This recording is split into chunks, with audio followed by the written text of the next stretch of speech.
আসসালামু আলাইকুম। সবাই কেমন আছেন? আশা করি সবাই অনেক ভালো আছেন। আজকে একটি ভিডিও নিয়ে চলে আসলাম। আজকের ভিডিওটি অন্যান্য ভিডিও চেয়ে একদমই আলাদা। আপনি কি চাল কুমড়া কিংবা লাউ চাষ করছেন? তাহলে অবশ্যই বলবো ভিডিওটি শেষ পর্যন্ত দেখবেন। এই ভিডিওতে এমন একটি পদ্ধতি আপনাদেরকে দেখাবো যেটি ব্যবহার করলে আপনার জমিতে একটি চাল কুমড়া কিংবা লাউ আর পচে নষ্ট হবে না। দর্শক, চাল কুমড়া জাতীয় ফসল অর্থাৎ লাউ কিংবা চাল কুমড়া প্রধান শত্রু হচ্ছে মাছি পোকা এবং একই সাথে এই লাউ ছোট অবস্থা কিংবা চাল কুমড়া ছোট অবস্থাতেই পচে নষ্ট হয়ে যায়। এই সমস্যাগুলো থেকে আপনার জমিতে কিংবা ছাদ বাগানে ফলিত ফসল কিভাবে রক্ষা করবেন সেই সম্পর্কে অবশ্যই আপনাকে একটু সময় নিয়ে ভিডিওটি শেষ পর্যন্ত দেখতে হবে। তাহলে চলুন শুরু করা যাক ভিডিও। দর্শক, মিম রহমান ব্লগ চ্যানেলে আপনাকে স্বাগত।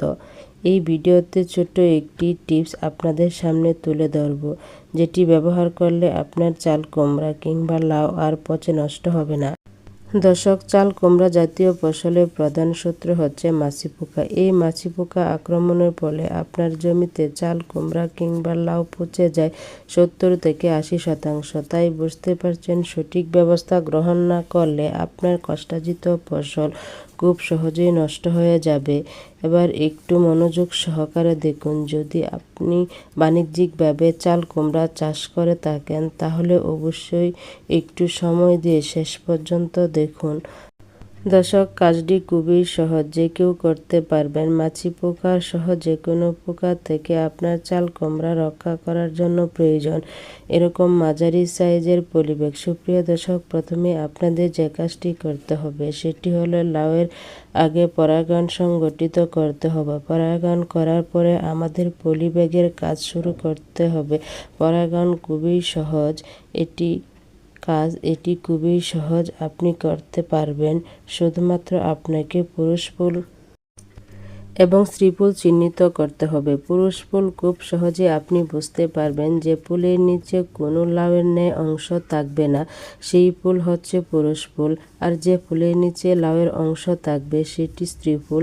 এবার এই পুরুষ ফুল দিয়ে স্ত্রী ফুলের মাঝে বেশ কয়েকবার স্পর্শ করালে এই ফুলটি পরাগায়িত হয়ে যাবে এবং আপনি নিশ্চিত থাকুন এই পরাগায়িত ছোট লাউয়ের বড় লাউয়ে পরিণত হবে। এবার পরাগায়ন করার পর পরাগায়িত ছোট্ট লাউয়ের ফুলকে পলিব্যাগের মধ্যে ভরতে হবে।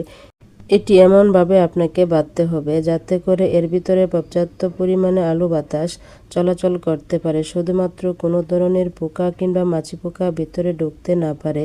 নিচের দিকে হালকা করে বাঁধলেই হবে। দর্শক, মূলত পরাগায়িত লাউ কিংবা চাল কুমড়া পচে নষ্ট হয় না, এটি নষ্ট হয় শুধুমাত্র মাছি পোকার আক্রমণই। আপনি যে পলিব্যাগ দিয়ে পরাগায়িত লাউ কিংবা চাল কুমড়া কে বেঁধে দিবেন, অবশ্যই আপনি পলিব্যাগগুলোকে ছিদ্র করে নেবেন। এতে করে খুব সহজে বাতাস চলাচল করতে পারবে এবং পলিব্যাগের ভিতরে ঘেমে উঠবে না। পলিব্যাগ ঘেমে উঠলে কিন্তু ভেতরের ফল নষ্ট হয়ে যাওয়ার সম্ভাবনা থাকবে, তাই অবশ্যই বিষয়টি খেয়াল রাখবেন। এবার কতদিন আপনারা এই পলিব্যাগ দিয়ে রাখবেন? মূলত 3 থেকে 4 দিন পলিব্যাগ দিয়ে ঢেকে রাখলেই ফল মোটামুটি বড় হয়ে আসে।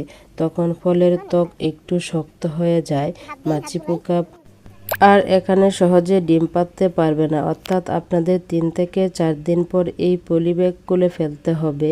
আশা করি আমার এই ভিডিওতে সকল তথ্য উপস্থাপনা করেছি সেগুলো আপনাদের মনোযোগ সহকারে শুনেছেন এবং সেই অনুসারে কাজ করবেন। সতর্কতা, আপনারা কাজটি পরন্ত বিকেলবেলা অর্থাৎ সন্ধ্যাবেলার পূর্বে করার চেষ্টা করবেন, অর্থাৎ সেই সময় করার আগে প্রথমে পরাগায়ন করে নেবেন, পলিব্যাগ দিয়ে বেঁধে দিবেন।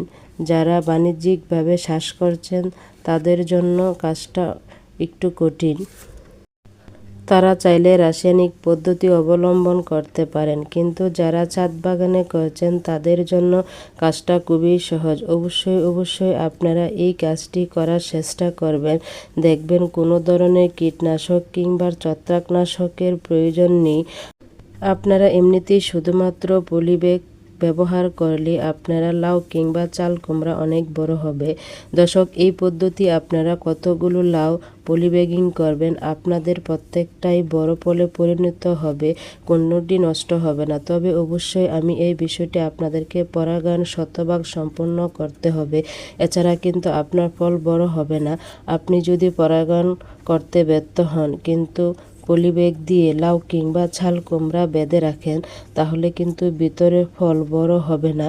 এজন্য অবশ্যই আপনাকে আগে পরাগায়ন বিষয়টি নিশ্চিত করতে হবে, তারপরে আপনি পলিব্যাগ বেঁধে দিবেন। তাহলে কেবলমাত্র আপনি আপনার লাউ কিংবা চাল কুমড়া গাছ থেকে বড় কিংবা চাল কুমড়া পাবেন। ভিডিওটি যদি ভালো লাগে থাকে, এর থেকে কোনো উপকার পেলে লাইক ও শেয়ার করার অনুরোধ রইল। সবাই ভালো থাকবেন, সুস্থ থাকবেন। আল্লাহ হাফেজ।